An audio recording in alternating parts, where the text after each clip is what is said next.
welcome back to Catholic Mom and Daughter. I'm Jennifer and this is Kate, and we have Cheap Book Week this week to share with you.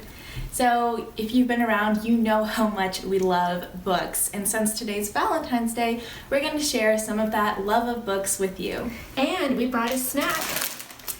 Valentine pretzels from Lidl. Okay, so one of our favorite thrift stores in town does a book sale. They have all of their books for 25 cents and there is no limit. That is book lovers' heaven. So I went last week and I picked out 56 books and brought them home, but the catch is that Kate was not with me, so she has not seen any of these books. So we're going to look at them and see what she thinks of my picks. I'm definitely interested to see what we have in these two big boxes right here. So without any further ado, let's get started. So we're going to dive into these two boxes of mystery books. Mystery to Kate, not to me, I already know. Oh, let's start with this one. I don't know. So we have A River in the Sky. It's an Elizabeth Peters novel. Okay, so that's Amelia Peabody, the Egyptologist. So we have been sort of collecting those books, right? Yeah. These don't come up very often where we live in thrift stores, so I was really excited to find a nice hardcover copy to add to our collection. And this book, Christopher Goes to the Castle. Yeah, this is a children's book that looked very intriguing to me. I have not heard of this title. I did not research any of these books at the store to see what they might be about. I just kind of went on my gut feeling of this one looks interesting. Ooh, show the pictures. It's got cool pictures. So if you're familiar with this book, let us know in the comments if you think it's good or not. Let's see what the big one is up here. Our Animal Friends at Maple Hill Farm. It's by the Alice and Martin Provenson, and I love their books. I love The Year at Maple Hill Farm. The cover is not in the best shape though. I'm going to see if I can clean it up, but let's look inside. Oh, the end pages are really cool. Like that. Yeah, I just love Maple Hill Farm. Okay. Okay, let's see. Rich Dad, Poor Dad. Something on finances, I assume. Yes, okay. Dwayne Thomas, the Latin teacher who teaches visual Latin, talks about this book on his blog and how much he really loves it. So our library doesn't have it, and I've been just keeping my eye out for it. So I was really excited to find it. All right, look off the side. Geography Wizardry for Kids. Well, I thought that would be fun maybe in the Little Free Library because, geography homework, some kids just like geography. Kate likes maps a lot. You've always been a map lover. So Yummy Dessert Hacks. Oh, this one looks it looks like so much fun. How to make super decadent desserts just with stuff you have already. Chocolate cups, that looks really good. And very simple ingredients and very simple directions, which is a plus, believe me. At our house, the simpler the better.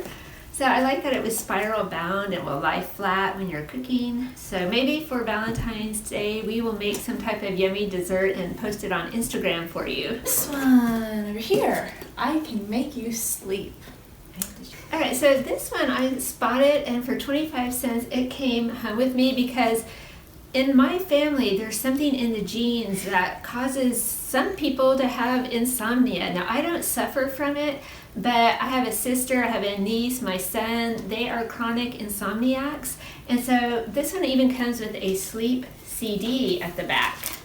So I figured for 25 cents it might help somebody. What's at the very front? Let's see. The Year of Billy Miller. I've never heard of this. Okay, this I definitely bought for our Little Free Library because we have a lot of tweens who go there. So I will check it on Amazon before I put it in the Free Little Library just to make sure. It sounded okay from the cover, but I definitely don't want to put anything in there that's not appropriate for children. Let's see about this big book over here.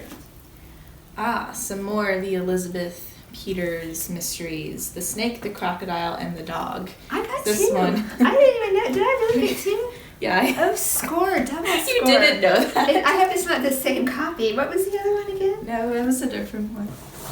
Oh, yeah. Nice. They're different. How did she not realize this? Extra bargain haul day. Yay. Okay. Wow. All right. So I'm about as happy as the author looks in this picture. Let's see what this book is, this paperback. M.K. Fisher, How to Cook a Wolf. All right, I spotted this one and it looks so interesting. It was written during World War II and it's all full of recipes to try to make unappetizing food seem appetizing, because of rationing and all the meat and sugar going to the troops. So the people left at home really had to make do and improvise, and these are all her recipes. And I was reading through it, it's actually quite funny. So I just thought that was a fun find, and we'll definitely try some of these recipes. I just saw these and now I have to look at them. These rainbow magic. I read these rainbow magic books as a kid. Oh, I read so many of these. Yes, we had hundreds. We had 50 had of them. a lot of them. Right. So when I saw these, it took me back 10 years, and I thought in the free little library, some girl will ride up on her bike and say, "Oh, look, it's rainbow magic," and be happy. Oh my gosh. So I know, a blast from the past. Take from over here again, and let's see what this one is. Hide and Seek, a National Geographic action book. It's a pop-up book. It's a pop-up book.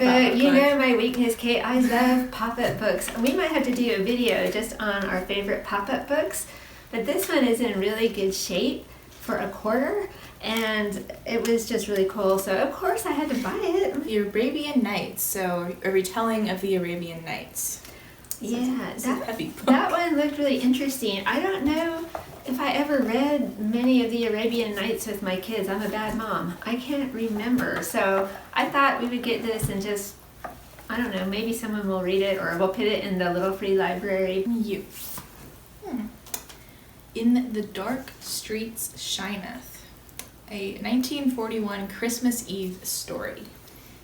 I know nothing about this. Yeah, I like that because I'm a real World War II buff. I love to read about that time period.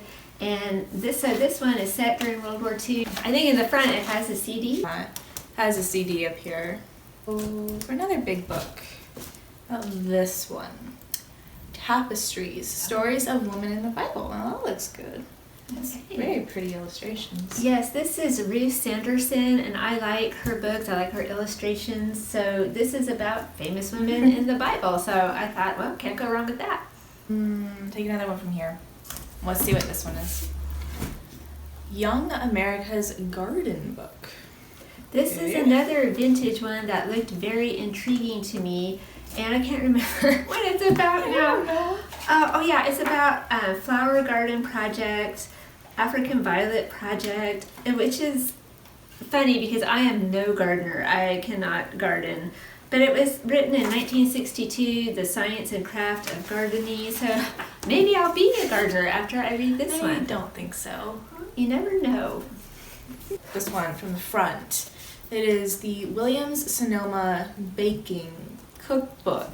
Right, because when I went to the book sale, I was not alone. Kate wasn't with me, but I was with my mother, the Catholic Granny. And Granny spotted this book in a hot minute, and she said, "Oh, Jennifer," because she's from New York. "Jennifer, look at this book. It looks so nice." So, of course, we bought it, and we're going to look through it, and then we're probably going to let Granny look through it also, and maybe she'll make something from this book for us.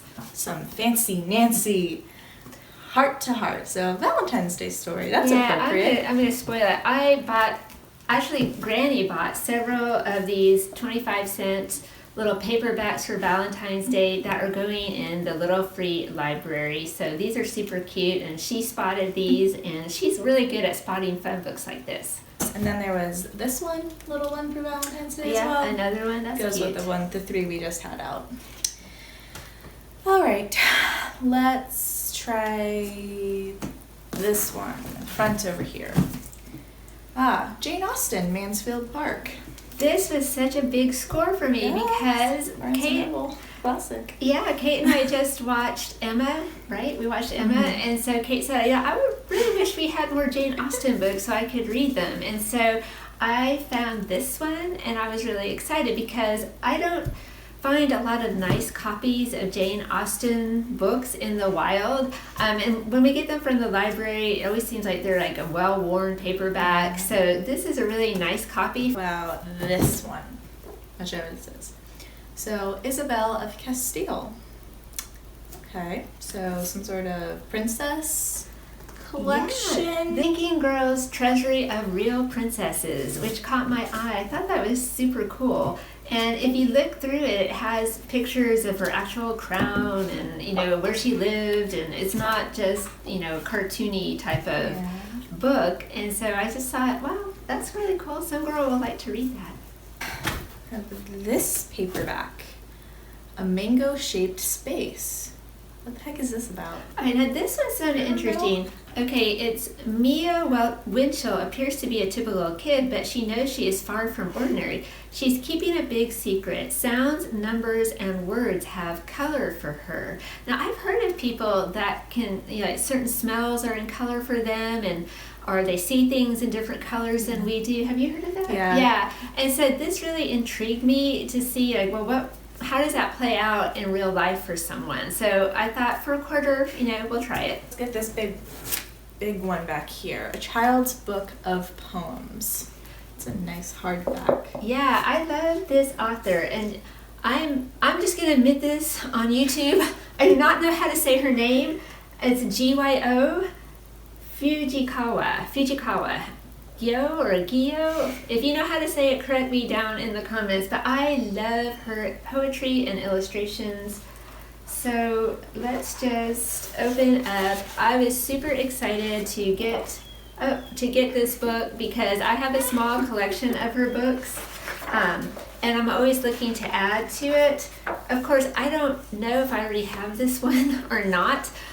So I have to check in my collection, but for 25 cents, I was like, you know, I'll buy it and give it to someone because this was a good find. And you with this one.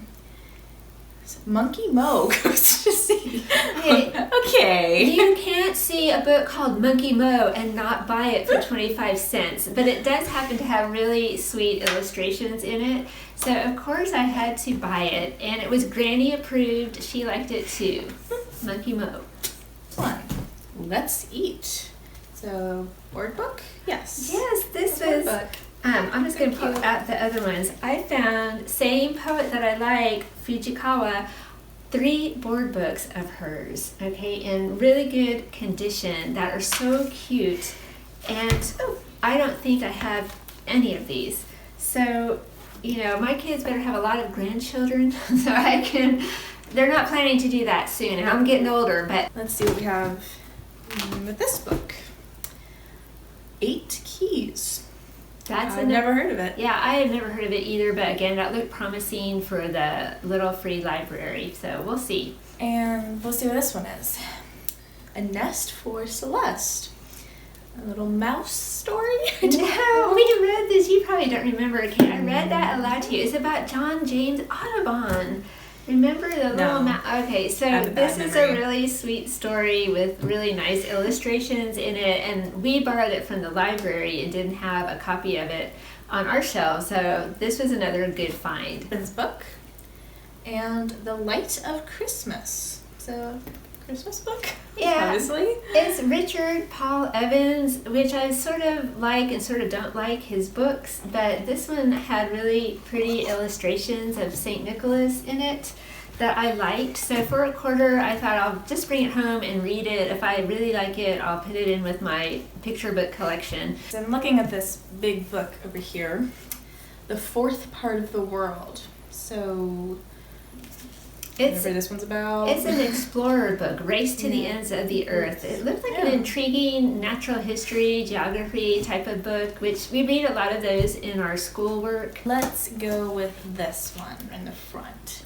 Sarah Morton's Day. Now that sounds familiar to me. I think we have the paperback of this. We always had that in our Thanksgiving book basket when you guys were little. We read this one 100 times, but our copy is just a really old and tattered paperback, so we might upgrade with this copy. So we have an Ninjago character encyclopedia. I don't know if your kids are into Ninjago or Ninjago, however you say it. Ninjago. Ninjago. My kids loved Ninjago. Do you remember, Kate? Oh yeah, I well remember that show. Yeah, Minecraft and Ninjago. So this is for the little free library. The little character guy is gone, but you know, I don't think the kids. They really always are if you find them. Yeah, but the kids really, Lego books are very popular in the little free library. This book. How to get your point across in 30 seconds or less. Why did you buy this? Does that book scream me or not? Because I just talk and talk and talk, and my kids are saying, we know. So I thought this would be perfect for me to read. Yeah, I'll be new and improved next time you see me on YouTube. Chasing Vermeer. This looks like an art mystery? It's an art mystery. There's a whole series by this author, and we've read a few of them. I think I've read Chasing Vermeer to you guys at one point. But again, that's a book that I will put in the little free library. The middle school kids tend to really snatch those up. Book is Chickens Aren't the Only Ones. That explains a lot. Okay, so this is Ruth Heller. Come on. Beautiful illustrations. I love all her books. She writes a grammar series and she does a lot of nature books, and I usually find her books in paperback, so I was pretty excited to find a nice hardcover copy. Shoeless Joe. All right, yeah, you know Shoeless Joe Jackson, the baseball player. So this was one that Granny spotted, and she said, "Oh, Jennifer, it's Shoeless Joe." You have in the front. Meteor. Meteor, right? Who's the author, Kate? Patricia Polacco. Right, yeah. If you know Patricia Polacco, I like her books a lot, and I have not seen this one, The Meteor. So again, her books are fun, especially they're good for like older elementary because they're a little bit longer. So Pink and Say is one that you might have heard of that she wrote. I really like that one too, although it's a tearjerker. I'm staring at the back of this one, so I want to see what it is. A Summer of Hummingbirds. Love, Art, and Scandal in the Intersecting Worlds of Emily Dickinson, Mark Twain, Harriet Beecher Stowe, and Martin Johnson Head. So I have no idea what this book is about, but I recognize a lot of the authors, and I thought, well, why not? Because it's Cheap Book Week. It looks interesting, though. It does look interesting, It really does. and it has hummingbirds on the front. Some pictures inside, too. Okay, I'll let you know if it's good. All right, so now we have Rachel Carson, Friend of the Sea. Right, Biography. I recently thrifted a copy of her book, The Sea Around Us, and so I was really excited because I thought that was fun, the actual book and then the biography of her. So, and I always, when I think of The Sea Around Us, I always think of The Silent Scream. That's a piece of artwork. Has nothing to do with Rachel Carson. What? So, You're crazy. I am. You're crazy. All right. Let's see what this one is. The Thanksgiving Visitor. That looks like a sweet story. Well, it's written by Truman Capote, and I can't remember. I think I read this one before and didn't like it, but I couldn't remember. So I just bought it for $0.25. I'll reinvestigate it and see what I think. This box, which is the Random House book of bedtime stories. All right, so I like the Random House book of poetry a lot. So I saw this, it's such a nice copy, I snatched it up, but now that I have it at home, I'm kind of not a fan of some of the illustrations. Like, this is a nice illustration, but there's some in here that I'm just not super excited about. We have the Mad, Mad, Mad, Mad Treasure Hunt. It's Judy Moody, and so kids like Judy Moody, don't they? This one just looked really fun, and I don't know, I like Judy Moody. I'll just say it, I like Judy Moody. So this was a really nice copy, and I'm hoping that some kid will come get it from the library and like it. We have Rain, Peter Spire's Rain. All right, wordless picture book, and I love wordless picture books, especially his, Peter Spire. So we have this book already, but it's a really crummy paperback copy, and I'm so excited that I found this one. Next, we have a hardback copy of The Diary of Anne Frank. Yes, because I just lent our copy to someone and I never got it back. So this is a much nicer copy than what I giveaways. We have one of the Who Was books. So Who Was Maria Tallchief? Do your kids like these? Like, we call them the big head books because the heads are really so big on the cover.